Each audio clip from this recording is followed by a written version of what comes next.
Saya tak cerita karena saya baca kitab itu banyak sekali. Ini bukan dalam konteks sombong atau saya cerita baca kitab banyak itu supaya sampean tahu bahwa pikiran saya ini mamluk dipenuhi dengan pikiran-pikiran ulama dulu karena saya sering baca. Jadi tidak pikiran saya sendiri. Khusyuk itu maknanya takut. Ya takut itu ya maknanya takut. Takut itu ya kelas-kelasan. Misalnya saya dipanggil bapak saya, "Bahak sini." Sekedar datang ke tempat itu meskipun nggak niat nurut, saya ulang lagi, sekedar datang ke tempat beliau manggil saya meskipun nggak niat nurut, itu sudah satu poin tertentu. Karena dipanggil terus menghadap itu sudah bagus, meskipun di hati saya nanti saya bilang nggak mau, saya mau main gitu. Tapi itu sudah poin tersendiri. Karena bandingannya akbala dalam bahasa Arab itu adbaro. Adbaro itu dari kata dubur, dubur itu membelakangi. Daripada misalnya dipanggil bahak sini, malah lari menjauh, membelakangi. Kalau dalam bahasa Arab adbaro, adbaro itu menjadikan duburnya di belakangnya. Makanya bandingannya akbala itu menghadap dengan muka. Kalau adbaro orang di belakangi pakai duburnya. Makanya dalam bahasa Arab disebut adbaro. Nah, jika terburuk dari seorang hamba itu adbaro, dipanggil ndak moro, dipanggil ndak menuju yang dipanggil, malah menjauh. Nah menjauh ini dalam bahasa Arab itu kadang dibahasakan tawalla. Tawalla itu mengo itu menghindari, atau adbaro membelakang. Jadi kalau Anda sholat kok masih sering salah, dan saya yakin semua orang juga gitu kalau nggak nabi, nggak wali itu ada ya kesalahan-kesalahan yang tidak fatal-fatal banget karena ada kebaikan yang Anda lakukan, yaitu ketika Anda dipanggil, Anda istijabah, Anda mengiyakan dengan menghadap. Ya itu sudah bagus.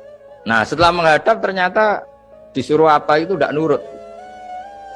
Disuruh apa nggak nurut itu satu kesalahan yang tidak mengganggu poin pertama tadi, Anda menghadap. Sehingga banyak cerita di hadis-hadis ada sahabat yang zaman itu tidak soleh-soleh banget. Zaman itu ketika Nabi, saya ini mau sholat ya Rasulullah, tapi jangan diminta berhenti dari begini-begini. Beliau menyebutkan sekian kemungkaran sahabat tadi. Nabi komentarnya itu sayan hahumayakul. Nanti kalau sering sholat lama-lama ya enggak begitu. Nah ini kelirunya kita sebagai manusia. Lama-lama juga baik itu kita kira itu terus harus sekarang gitu loh. Nah itu keliru. Harus sekarang itu keliru. Bisa saja kita ini setiap sholat pasti sudah ditulis Allah nanti itu mati baik. Delala nanti habis asar sebelum kita maksiat sudah mati. Habis sisa sebelum kita maksiat lagi sudah mati. Dari barokahnya sholat itu ada waktu yang potensi ya, potensi sholat itu akhir kenangan kita, sholat itu identitas kita, sholat itu status kita. Nah, karena kita sholat itu pakai niat, niat itu komitmen. Sementara kalau Anda maksiat itu tidak pakai niat, karena zalla. Zalla itu ya ada niat maksiat, tahu-tahu mungkin di bis ketemu orang cantik, terus agak jelalatan. Tapi kan tidak niat, tapi kalau sampai sholat kan datang ke masjid, bayangkan diimami ini, nanti kamu takbir, nanti kamu baca ini, baca ini. Jadi benar-benar komitmen, itu status kita.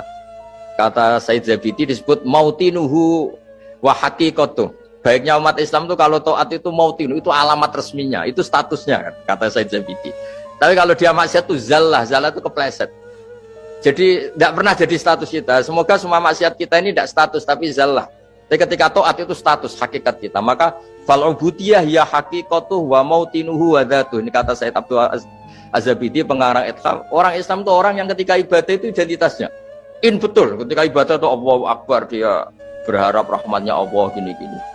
Nah ketika salah dia zallah, dia ngantor ya ada niat korupsi, membenahi negara ini, dia nyai juga agak ingin macam-macam gitu. Ya tapi karena manusia terus ada zallah. Nah semoga semua kesalahan kita ini zallah itu ya coro Jawa kepleset, tidak mental, dan semua kebaikan kita ini mental, yaitu kebaikan yang jadi tempat kita, identitas kita, haqiqatuh wa mautinuhu wa dzatuh. Tapi jangan pernah berpikir kalau apa artinya sholat kalau kita masih melakukan kemungkaran, itu salah besar. Sholat itu wajib, dengan Anda sholat itu sudah mengurangi kemungkaran Anda, karena Anda tidak melawan ketentuan Allah Ta'ala. Kayak kita orang Indonesia, meskipun kita koruptor, mau jadi KTP Indonesia sudah bagus, kita mau jadi warga Indonesia, meskipun setelah itu kita korupsi dan salah, tapi lumayan jadi mau jadi warga apa? Indonesia. Orang mau sholat artinya dia menstatuskan diri sebagai hamba Allah. Teken kontrak, kalau saya ini hambamu ya Allah, anta robbi, iya kana butuh, iya kana stain. Soal salah ya salah aja, yang Sama, kita tetap warga Indonesia meskipun kita salah, meskipun kita koruptor, meskipun kita salah, tetap aja warga Indonesia yang berhak mendapat jatah makan meskipun di penjara, meskipun apa. Sama, kita ini hamba Allah yang mengakui kalau Allah itu Tuhan, kita hamba. Dan barokahnya pengakuan itu insya Allah di cerita-cerita syafaat, kalau kita dosa atau apa, insya Allah dapat syafaatnya Rasulullah SAW, karena kita tidak pernah lari dari status kehambaan.